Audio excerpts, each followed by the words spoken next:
How do you know what long jump technique is right for you? I've been asked that question many times. I'm going to try to keep it simple. How you approach the board tells me in many ways what type of jumper you're going to be. If you've got a fast turnover and you're more of a speed, velocity based jumper, then the chances are you're going to rotate more off of the takeoff, and therefore the hitch kick could well suit you. However, if you're more of a power type of jumper and you press your foot out further on the takeoff, perhaps creating a block, then you may be more of a stride jumper or a hitch hang or hang jumper. But that does not mean that you should be a stride jumper or a hang jumper. Basically, the way you get onto the board determines your speed across it and your positioning off of it and your foot strike onto the board. So determining what technique you utilize is very much predisposed on how you set that jump up, as I've said.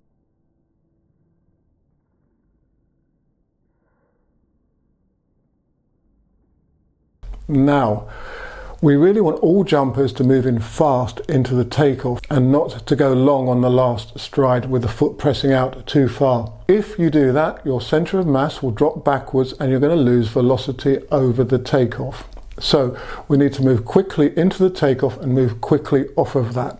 Let's assume that you've got that working. So how do we work out what technique is best for you thereafter? It can depend on how you develop your power. Now, it's another nuance, maybe one that's not so obvious. You've got more eccentric power-based jumpers, as well as velocity and speed-based jumpers. So, if you're very good at creating vertical velocity naturally because you've got great eccentric braking springs before they ping you up into the air, i.e. your leg, then potentially the hitch hang may work better for you. So, the more eccentrically based jumper may suit a hitch hang rather than a hitch kick, but again it goes back to the takeoff and how fast you're travelling across the board, and also what you do with your hips. I've seen many younger jumpers press their hips into the jump, and that's going to create that hang silhouette.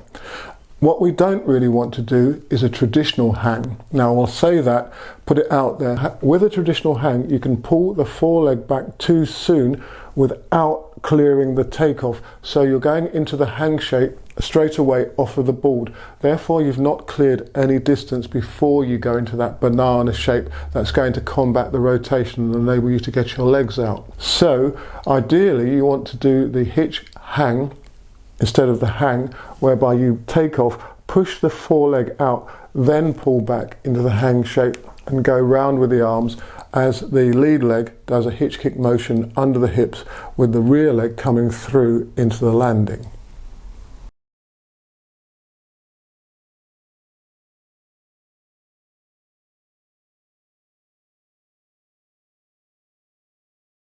If you're very reactive and very quick off of the ground, then the potentiality is that you're going to suit a hitch kick, in that you can spin your legs round as a sprinter and then you can do the same when you're in the air, which is very important for a 2.5 hitch kick, albeit you've got to jump far enough to do that, and you've still got to create the right range of movement throughout the hitch kick cycles in order to create an effective counter-rotational technique. So, just for further clarification, cadence into the board can tell you a lot about what technique you're going to utilize.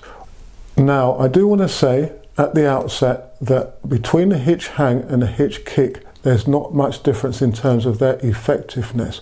I've talked a little bit about the hang and how I don't think, unless you do that really well, it's an optimized technique, in that you can rotate too soon off of the takeoff and not clear the board. However, the hitch hang and the hitch kick are very similar in terms of their ability to counteract rotation when done effectively. Another factor which could predispose you to a particular technique could be your body shape.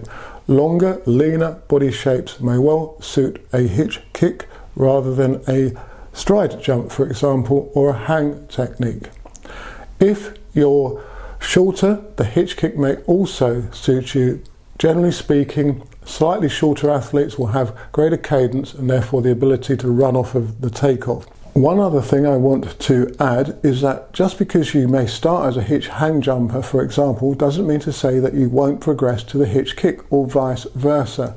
Over time, you'll start to develop your jumping technique, and hopefully as you start to jump further, your coach and yourself will begin to realize whether or not your current technique is as effective as it could be.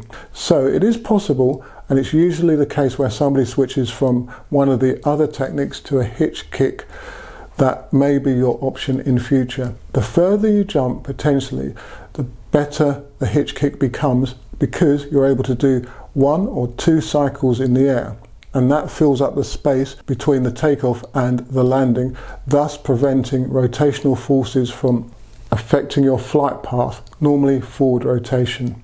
As I've said, there's a lot more to it in terms of the very specific details of each technique and the idiosyncrasies that can be put into the technique from the jumper's perspective as well. In future videos, I'll go into more detail about that and how different arm actions within the hitch kick, for example, can have different effects. I had a lot of great feedback on the last video that I made at the time of making this one on the best muscles for sprinting and how to train them. I'm going to follow up that video with some answers to the questions that you guys submitted, and also look at muscles utilized in acceleration vis-a-vis maximum velocity. If you've any specific questions on this particular video, then do leave them in the comment section below or through my other social media. Do like and subscribe, and I'll see you in the next video. If you're looking for a really fast training shoe that thinks it's a spike, then check out the Antiques Muscle Runners. They've got a carbon fiber plate which propels you forward, springs you out of the contact and adds to the velocity. They've also got TPU foam specifically placed in order to assist with toe off and encouraging a forefoot sprinting motion. A couple of my group members have been trialing them and they are full of praise. Indeed, Abraham and Daniel are number 2 in the country in their respective age groups, and they have attributed some of their success to the Antiques Muscle Runners. Check out the link in the video description, or my video that I made which goes into detail on the Antiques. You can also get a 10% discount from the link in the video description. If you like the Jumps Squad merchandise that I often wear in these videos, then do check out the spring store. You'll see the products available underneath this video, for example, and I've launched a new backpack rucksack with the Jump Squad logo on it, so do check that out. Do consider becoming a channel member. At coach athlete level, you'll gain access to exclusive monthly videos. Proving very popular are my monthly training plans, where I go through in detail each week of the month's cycle, normally a month cycle. To gain access to those videos and to many others, head over to the channel's homepage, go to the membership tab and click on that to take you through to the coach athlete offering.